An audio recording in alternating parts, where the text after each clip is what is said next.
शुभम और मनीषा एक दूसरे से बहुत प्यार करते थे और एक दूसरे से शादी करना चाहते थे। शुभम शांति देवी का बड़ा बेटा था। उनके 2 बेटे थे, शुभम और करण। शुभम बड़ा था और करण छोटा। शुभम के घर में अब शुभम की शादी की बात चलने लगी थी, पर शुभम मनीषा से ही शादी करना चाहता था, इसलिए अपने घर में बताने की सोच रहा था कि वह मनीषा से प्यार करता है और उसी से शादी करना चाहता है। लेकिन इसमें एक बहुत बड़ी दिक्कत थी। मनीषा की एक बड़ी बहन थी, पिंकी। तो पहले पिंकी की शादी होती, उसके बाद मनीषा का नंबर आता। इधर शुभम के घर में शुभम के लिए रिश्ते खोजे जा रहे थे और उधर पिंकी के घर में पिंकी के लिए रिश्ते खोजे जा रहे थे। शुभम तो मनीषा के अलावा किसी और के बारे में सोच भी नहीं सकता था, लेकिन घर वाले शुभम के ऊपर शादी के लिए दबाव डाल रहे थे। शुभम ने सोचा, अभी मनीषा की तो शादी हो नहीं रही, तो चलो माँ बाप जैसा बोल रहे हैं करते जाते हैं। अभी उन्हें कुछ बताते नहीं है। जरूरी थोड़ी ना है कि लड़की देखी सुनी जा रही है तो बात फाइनल ही हो जाए, और अगर कहीं बात फाइनल होने को आई तो मैं कुछ ना कुछ बहाना बनाकर टाल दूंगा, लेकिन शादी तो मैं मनीषा से ही करूंगा। उधर मनीषा भी सोच रही थी कि उसकी बड़ी बहन पिंकी की शादी हो जाए तो वह भी अपने घर में शुभम के बारे में बताए, क्योंकि वह भी शुभम के अलावा किसी और से शादी करने की सोच ही नहीं सकती थी। शुभम और करण के पिताजी राज कौशल का फैमिली बिजनेस था, फर्नीचर का, जिसे वह दोनों भाई मिलकर संभालते थे। काफी अच्छा परिवार था, धन दौलत की कोई कमी नहीं थी। छोटा परिवार था, बस माता पिता और 2 भाई। शुभम के पिताजी दुकान में बस पैसों का हिसाब किताब रखते थे, बाकी सारा काम दोनों भाई मिलकर देखते थे। काफी अच्छा घर परिवार था, इसलिए शुभम के लिए एक से एक अच्छे रिश्ते आ रहे थे और शुभम काफी परेशान हो गया था। यह तो शुक्र था कि अभी तक शुभम की मम्मी शांति देवी को कोई भी रिश्ता कुछ खास पसंद नहीं आया था और फोटो देखकर ही उन्होंने बात को टाल मटोल करके घुमा दी थी, क्योंकि वह अपने शुभम के लिए लाखों में एक लड़की लाना चाहती थी। क्योंकि शुभम और करण दोनों भाई देखने में काफी खूबसूरत थे और वह चाहती थी उनकी पत्नी भी उन्हीं की तरह खूबसूरत हो, ताकि इनकी जोड़ी बहुत अच्छी जमे।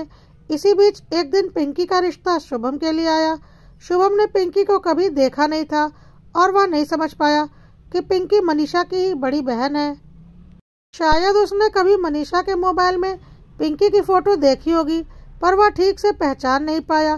पिंकी भी देखने में बहुत खूबसूरत थी, साथ ही मनीषा भी बहुत खूबसूरत थी। पिंकी की फोटो देखते ही शुभम की माँ शांति देवी को फोटो बहुत पसंद आ गई।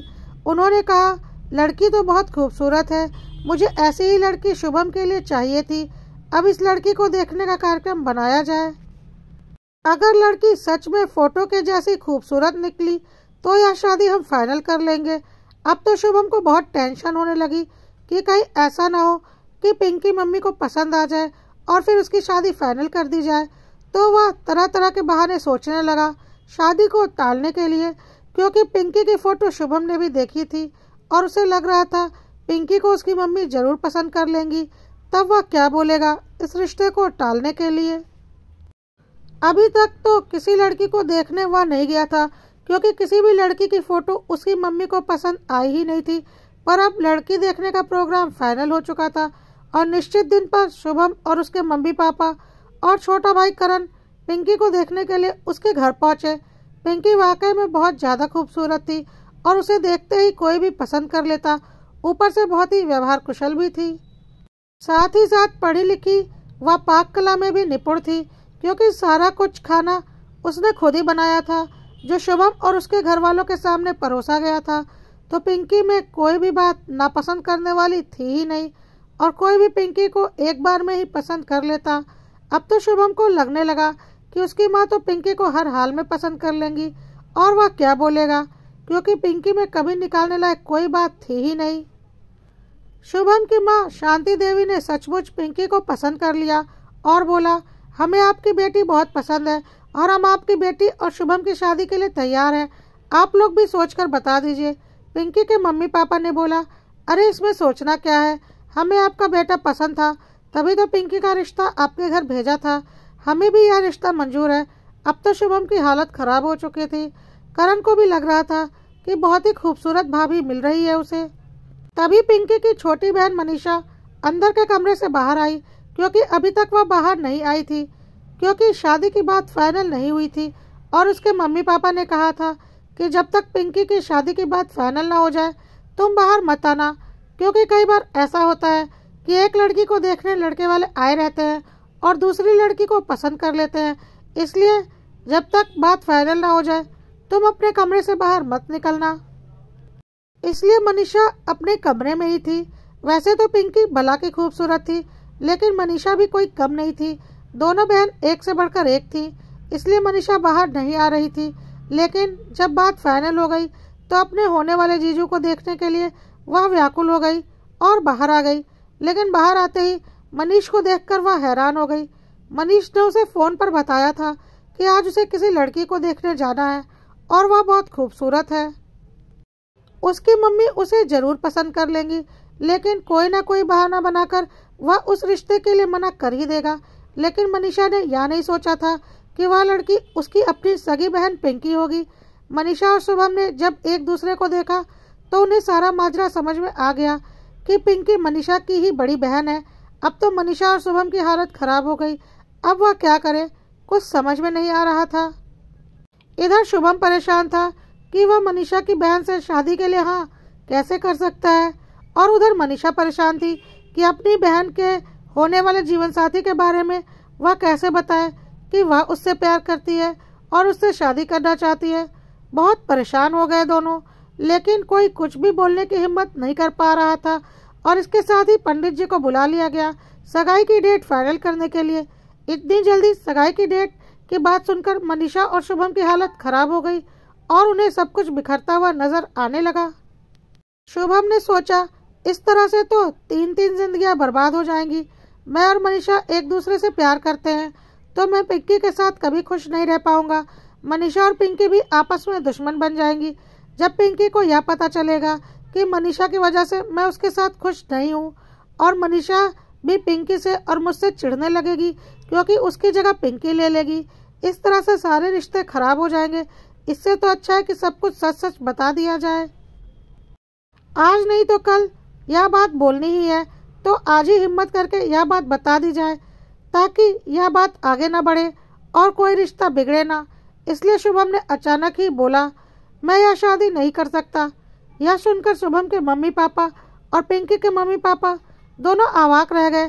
साथ ही मनीषा भी काफी डर गई कि अब क्या होगा। शुभम तो अब सारी बातें बोल देगा, फिर तो बहुत बड़ा बवाल होना तय है।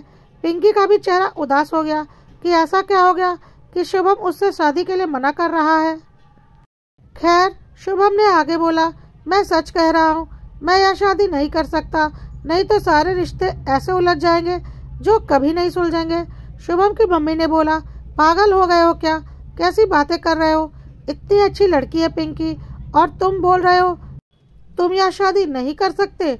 बहुत गलत बोल रहे हो तुम।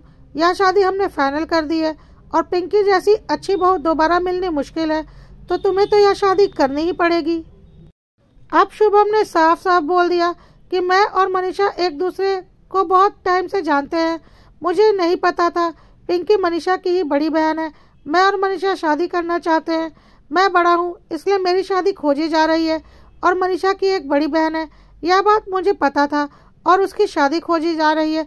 तो हमने यही सोचा था कि मनीषा की बड़ी बहन की शादी हो जाने के बाद मैं और मनीषा अपनी शादी की बात करेंगे। लेकिन मुझे यह नहीं पता था कि आज मुझे मनीषा की बड़ी बहन को देखने के लिए ही बुलाया गया है। मैं जब मनीषा से प्यार करता हूँ तो पिंकी से शादी कैसे कर सकता हूँ? इस तरह से तो सारे रिश्ते खराब हो जाएंगे और मैं किसी को धोखे में रखकर ऐसे रिश्ते नहीं बनाना चाहता। सच्चाई यह है कि मैं और मनीषा हर हाल में एक दूसरे के साथ रहना चाहते हैं और एक दूसरे के साथ ही रहेंगे। मैं तो कोई ना कोई बहाना बनाकर शादी को टालने की सोच रहा था। मुझे नहीं पता था पिंकी का रिश्ता ही मेरे लिए आ जाएगा। लेकिन अब जब बात इतनी आगे बढ़ चुकी है तो सच्चाई बतानी जरूरी हो चुकी है। पिंकी से मैं किसी भी हाल में शादी नहीं कर सकता। अब तो सबके चेहरों पर हवाइयाँ उड़ने लगी। किसी को कुछ समझ में नहीं आ रहा था कि क्या बोले। पिंकी के मम्मी पापा के लिए एक तरफ बड़ी बेटी पिंकी तो दूसरी तरफ मनीषा, दोनों अपनी ही बेटियां थी। किसकी तरफदारी करें, क्या करें, कुछ समझ में नहीं आ रहा था। इधर शुभम के मम्मी पापा भी परेशान हो गए कि बड़ी बहन को देखने आए और बेटा छोटी बहन से प्यार करता है। ऐसे कैसे छोटी बहन से बड़े बेटे की शादी कर देंगे? और इसने पहले कभी कुछ बताया भी नहीं। और पिंकी तो शुभम की माँ शांति देवी की आंखों में बस गई थी। वह किसी भी हाल में पिंकी जैसी बहू को छोड़ना नहीं चाहती थी। लेकिन मनीषा भी किसी मामले में कम नहीं थी और शुभम की पसंद किसी भी तरह से खराब नहीं कही जा सकती थी। लेकिन अब क्या करते, कुछ समझ में नहीं आ रहा था कि एकाएक शुभम की माँ ने पिंकी के मम्मी पापा से बोला, जी इस समस्या का एक समाधान मेरे पास है, अगर आप लोग तैयार हो तो। पिंकी की मम्मी पापा ने बोला, क्या समाधान है? तो शुभम की मम्मी ने बोला, एक काम करते हैं, शुभम की शादी मनीषा से कर देते हैं और करण मेरा छोटा बेटा शुभम से 2 साल ही छोटा है, उसकी शादी पिंकी से कर देते हैं। करण के तो शादी की कोई बात ही नहीं चल रही थी, उसकी शादी की बात होने लगी। करण ने बोला, यह क्या बोल रही हो मम्मी, अभी तो भाई के शादी की बात हो रही है। तो करण की मम्मी शांति देवी ने बोला, क्यों, तुझे भी कोई और लड़की पसंद है क्या? करण ने बोला, नहीं मुझे कोई लड़की पसंद नहीं। तो करण की मम्मी ने बोला, हाँ तो ठीक है ना, तेरी उम्र भी तो शादी की हो ही गई है, दोनों भाइयों की शादी एक साथ हो जाएगी। बस फर्क इतना होगा कि बड़ी बहन की शादी छोटे भाई से और छोटी बहन की शादी बड़े भाई से होगी। पिंकी के मम्मी पापा को भी यह बात ठीक लगी और पिंकी और मनीषा भी इस बात से खुश थे, क्योंकि करण भी किसी मामले में शुभम से कम नहीं था। इस तरह से पिंकी और मनीषा दोनों की शादी शुभम और करण से तय हो गई और मनीषा घर की बड़ी बहू और पिंकी घर की छोटी बहू बनकर अपने ससुराल आ गई। दोनों सगी बहन देवरानी जेठानी बन गई, लेकिन थोड़ी गड़बड़ी के साथ बड़ी बहन देवरानी बन गई और छोटी बहन जेठानी। सब कुछ अच्छा चल रहा था, दोनों बहन बहुत प्यार से ससुराल में रहती थी और सारा ससुराल अच्छे से संभाल लिया था। शुभम और करण के मम्मी पापा बहुत खुश थे कि दोनों बहन देवरानी जेठानी है तो कभी लड़ाई झगड़े भी नहीं होंगे और दोनों प्यार से रहेंगी। इस वजह से दोनों भाई भी हमेशा प्यार से रहेंगे और सास ससुर की भी अच्छी सेवा होती रहेगी। सब कुछ अच्छा चल रहा था, दोनों बहन बहुत प्यार के साथ रहती। लेकिन जब सब कुछ अच्छा चलता है तो किसी न किसी की बुरी नज़र तो लगती ही है। ठीक ऐसे ही पिंकी और मनीषा के मामी सास की बुरी नज़र पिंकी और मनीषा के ससुराल पर लग गई। मामी सास कुछ दिनों के लिए अपनी ननद शांति देवी के घर आई हुई थी और जब शांति देवी के घर में इतना प्यार मोहब्बत देखा, देवरानी जेठानी को बहनों की तरह प्यार करते देखा, कोई तकरार नहीं, सब कुछ आराम से चलते देखा, तो उन्हें यह सब कुछ बर्दाश्त नहीं हुआ, क्योंकि उनके घर में भी तो 2-2 बहुएं हैं जो कि कुत्ते बिल्लियों की तरह आपस में लड़ती रहती हैं और उनकी कोई पूछ नहीं होती, कोई काम नहीं होता।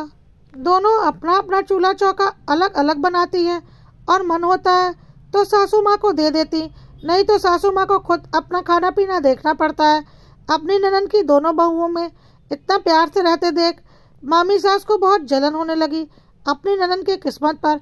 एक तो इतनी सुंदर बहू है, ऊपर से इतने संस्कारी और ऊपर से पूरा ससुराल अच्छे से संभाल रखा है, बिना किसी लड़ाई झगड़े के बहनों की तरह रहती है। बहनों की तरह रहती क्या है, बहन ही है। यह बात मामी सास को बहुत खल रही थी और वह किसी भी कीमत पर उस घर में तनाव करवाना चाहती थी अपने घर की तरह। उन्होंने अपना खेल रचना शुरू कर दिया और शांति देवी से बोला, देख लो दीदी, दोनों बहनें देवरानी जेठानी नहीं बल्कि बहन बनकर ससुराल में रहती हैं। अरे मायके से आते वक्त मायके का रिश्ता वहीं पर छोड़कर आना चाहिए था। अब यह दोनों बहनें तो यहाँ अपना हुक्म चला रही हैं और तुम्हारी कोई पूछ नहीं। तुम खुद सोच लो, दोनों सगी बहनें हैं तो अपना ही सोचेंगी ना कि सास ससुर का, यानी कि तुम्हारा और जीजाजी का। यह सच कुछ दिनों में तुम्हें और जीजाजी को दिखने भी लगेगा और कुछ दिनों में यह दोनों बहनें आप लोगों को दूध से मक्खी की तरह निकाल कर फेंक देंगी। यह दोनों बहनें अभी नई है, इसलिए बहुत खातिरदारी हो रही है, पर यह मत भूलो यह दोनों आपस में सगी बहनें हैं और तुम और जीजाजी उनके लिए कुछ भी नहीं हो। अगर यह दोनों बहनें इसी तरह एक होकर रहेंगी ना तो जल्द ही तुम्हारा इस घर से बोरिया बिस्तरा बन जाएगा, यह तुम याद रखना। शांति देवी को यह सब बातें सुनकर ठीक नहीं लगा और उन्होंने बोला, नहीं भाभी, ऐसा कुछ नहीं है, आपको वहम हो रहा है। मेरी दोनों बहू तो बहुत अच्छी है और मेरा बहुत ख्याल रखती है, ऐसा कभी नहीं होगा। तो एक बार फिर मामी सास ने बहू के खिलाफ भड़काया, अरे अभी नई है ना, तुम इनका तिरिया चरित्र नहीं समझ पाओगी। अभी मेरे बहू का हाल देख रही हो ना, वह तो सगी बहनें भी नहीं है, फिर भी शुरू से ही बहुत प्यार दिखाया और अब देखो मेरी कोई पूछ ही नहीं है, फिर या तो सगी बहनें हैं, मिलकर तुम्हें ऐसी लात मारेंगी कि तुम और जीजाजी कहाँ जाकर गिरोगे पता ही नहीं चलेगा, या दोनों मिलकर ही तुम दोनों के खिलाफ प्लानिंग करती होंगी। कुछ दिन बीतने दो, तब तुम्हें मेरी बातों में सच्चाई नजर आएगी। शांति देवी अपनी भाभी की बातों में आना नहीं चाहती थी, पर फिर भी कहीं न कहीं उनके मन में यह बातें घर कर गई थी। अच्छी खासी गृहस्थी चल रही थी कि अपनी भाभी की बातों में आकर अपने दिमाग में फालतू का कचरा जमा कर लिया शांति देवी ने। भाभी ने तो अपना काम कर दिया था, चिंगारी लगा दी थी, बस थोड़े हवा की जरूरत थी जो वक्त वक्त पर वह फोन से देती रहती थी। और धीरे धीरे शांति देवी अपनी भाभी की बातों में आकर अपने घर में तरह तरह के खेल रचने शुरू कर दिए। एक दिन सुबह सुबह पिंकी मनीषा को आवाज दे रही थी, मनीषा जल्दी सुन, जल्दी से आलू उबालने के लिए डाल दे, मुझे आलू के पराठे बनाने हैं, मैं अभी पूजा करके आ ही रही हूँ। मनीषा ने बोला, हाँ दीदी करती हूँ। तभी सास ने बोला, अरे बहू या क्या, तुम इस घर की बड़ी बहू हो और देवरानी तुम्हारा नाम लेकर पुकार रही है। तो मनीषा ने बोला, अरे नहीं मम्मी, पिंकी दीदी तो मेरी बड़ी बहन है, मैं तो उनको हमेशा दीदी ही बोलती हूँ और वह मेरा नाम लेकर ही पुकारती हैं।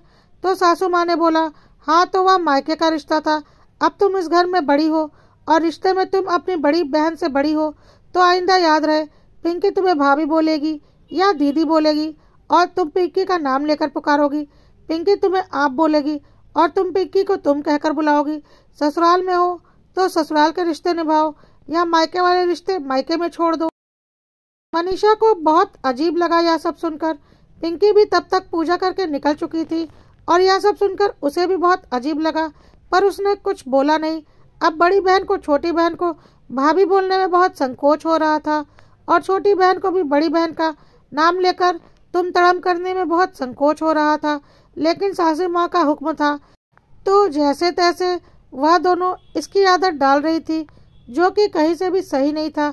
इसी तरह से एक दिन घर में पूजा थी तो फिर सब बड़ों का आशीर्वाद लेने के लिए कहा गया। पिंकी और मनीषा ने अपने सास ससुर के पैर छुए, पिंकी ने अपने जेठ शुभम के भी पैर छुए। पिंकी घर की छोटी बहू थी, उसने सबका तो आशीर्वाद लिया लेकिन मनीषा के पैर नहीं छुए। तो सासू माँ ने दोबारा बोला, क्यों, तुम अपनी जेठानी मनीषा के पैर नहीं छुओगी, वह रिश्ते में तुमसे बड़ी है। अब तो पिंकी और मनीषा दोनों को बहुत अजीब लगा, लेकिन सासू माँ का हुक्म था इसलिए पिंकी को मनीषा के पैर छूने पड़े। मनीषा को भी यह सब कुछ अच्छा नहीं लग रहा था, लेकिन सासू माँ यह सब कुछ जानबूझकर कर रही थी, क्योंकि उन्हें तो इन दोनों बहनों के बीच में आग लगानी थी ताकि यह दोनों आपस में दुश्मन बन जाए और उन्हें दूध से मक्खी की तरह निकाल कर ना फेंके, जैसा कि उनकी भाभी ने उन्हें सिखाया था। जो घर अच्छे से चल रहा था उस घर को वह बिगाड़ने पर लगी हुई थी। एक दिन मनीषा को सासू माँ ने अपने कमरे में बुलाया और बोला, देखो मनीषा, तुम इस घर की बड़ी बहू हो तो बड़ी बहू बनकर रहना सीखो। पिंकी तुम्हारी देवरानी है, उस पर थोड़ा हुक्म चलाना सीखो। तुम जेठानी हो, जेठानी बनकर रहो, तुम क्यों उसके पीछे पीछे लगी रहती हो, जैसे उसे ही सब कुछ आता हो। तुम बस हुक्म दिया करो कि ऐसे करना है और तुम जो बोलो वही होना चाहिए, क्योंकि तुम जेठानी हो। तुम कुछ ज्यादा ही दबती हो पिंकी से, मुझे यह सब कुछ पसंद नहीं। मनीषा भी अब धीरे धीरे अपनी सासू माँ की बातों में आने लगी थी और उसे भी इस बात का गुमान हो गया था कि वह तो इस घर की बड़ी बहू है और पिंकी छोटी, तो उसका रुतबा ज्यादा है और वह थोड़ी बहुत बेरुखी पिंकी से दिखाने लगी थी। एक दिन सासू माँ ने पिंकी को भी अपने कमरे में बुलाया और बोला, तुम्हारी छोटी बहन मनीषा को तो जेठानी होने का कुछ ज्यादा ही घमंड हो गया है, बात बात पर तुम्हारे ऊपर रौब गांठती रहती है।